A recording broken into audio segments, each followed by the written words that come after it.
Friede. Friede? Heiligabendens wieder, gesehnte Christtag. Friede ob Ede all denne, die Jude wille han. Uns wieder fragen ich mich, wann kütt er endlich der Friede? Wo ist er, der Jude wille? Friede ob Ede für 3 Tage. Ist uns dafür Christus der Herr geboren? Überall, wo man hinlot, Mord und Totschlag.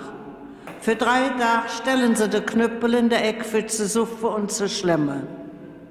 Friede ob Ede, rauf für 3 Tage, schont sich für all die armen Seelen, die das ganze Jahr über geschlagen, geschunden und gequält.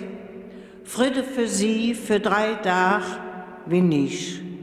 Und doch so viel, dass sie sich halt wieder auf den nächsten Christtag freuen.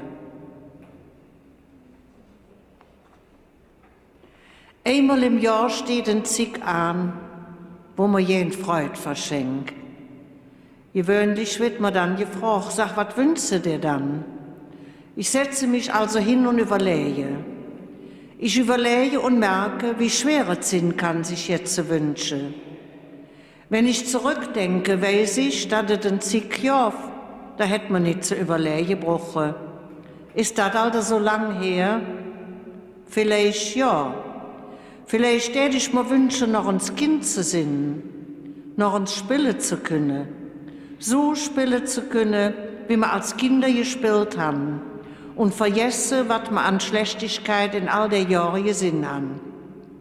Aber überlege ich mir, möchte man auch all das Jode vergessen. All das, wofür es sich gelohnt hätte zu leben, das möchte ich bestimmt nicht missen. Und je länger ich darüber nachdenke, wird mir eins klar, keine Wunsch mit zu haben. Das kann doch nur ein Traum sein. Und vielleicht ist mein größter Wunsch, einmal einen Traum verschenken zu können. Dankeschön.